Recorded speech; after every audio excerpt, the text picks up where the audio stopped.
हमारी प्राचीन ज्ञान परंपरा के संरक्षक प्रोफेसर वेम्पटी कुटुंब शास्त्री, जिन्हें वर्ष 2026 में पद्मश्री से सम्मानित किया गया, भारत के प्रमुख संस्कृत विद्वानों और प्रशासकों में से एक बनने की उनकी प्रेरणादायक यात्रा इन्हीं पवित्र पहाड़ियों से शुरू हुई। ये यात्रा तब शुरू हुई जब मात्र 10 वर्ष की आयु में उन्होंने प्रतिष्ठित तिरुमला तिरुपति देवस्थानम वेद पाठशाला में वेदों का अध्ययन प्रारंभ किया। संस्कृत का अध्ययन मेरा अपना निर्णय नहीं था। मैं बस एक छोटा बच्चा था जो अपने पिता की इच्छा का पालन कर रहा था, पर बहुत जल्द मुझे इस भाषा से प्रेम हो गया। उसे साथ लेकर आगे बढ़ना ये मेरा स्वयं का निर्णय था।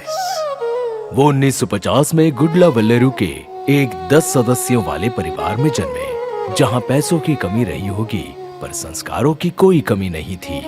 मेरी माँ हमेशा भक्ति और धार्मिक गीत गाया करती थी, घर के काम करते हुए भी, और मेरे पिता विशेष ध्यान रखते थे कि हम अपनी परंपराओं का पालन करें। किशोरावस्था में जूते खरीदने के पैसे नहीं थे, तब वो स्कूल नंगे पांव जाते थे, तपती और झुलसाने वाली गर्मियों में भी, पर कोई भी समस्या उनके बढ़ते कदमों को रोक नहीं पाई।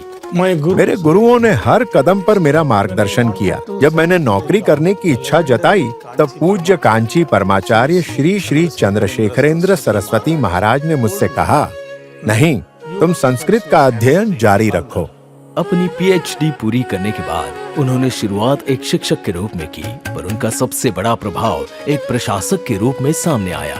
राष्ट्रीय संस्कृत संस्थान के निदेशक के रूप में उन्होंने उसे डीम्ड विश्वविद्यालय का दर्जा दिलाने में महत्वपूर्ण भूमिका निभाई, जो आज केंद्रीय संस्कृत विश्वविद्यालय दिल्ली के नाम से जाना जाता है। और फिर गुजरात के सोमनाथ संस्कृत विश्वविद्यालय के कुलपति बनकर उन्होंने उसके बुनियादी ढांचे के आधुनिकीकरण हेतु महत्वपूर्ण वित्तीय सहायता सुनिश्चित की। प्रोफेसर शास्त्री ने अंतर्राष्ट्रीय संस्कृत अध्ययन संघ के अध्यक्ष के रूप में लगातार 2 कार्यकाल पूरे किए और एशिया तथा उत्तरी अमेरिका में आयोजित 4 विश्व संस्कृत सम्मेलनों का सफल नेतृत्व किया। संस्कृत को अधिक सुलभ और लोकप्रिय बनाने के उनके अथक प्रयासों ने नई पीढ़ियों को इस प्राचीन भाषा से प्रेम करना सिखाया है। 75 वर्ष की आयु में भी उनकी ऊर्जा और समर्पण में कोई कमी नहीं आई है।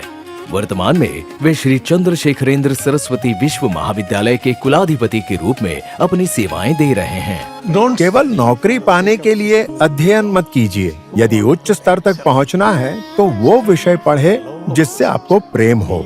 चाहे आप संस्कृत चुने या कोई और विषय, सीखने में आनंद लेंगे तो सफलता निश्चित रूप से मिलेगी। प्रोफेसर वेम्पति कुटुंब शास्त्री, पद्मश्री 2026। कोटि कोटि नमस्कार।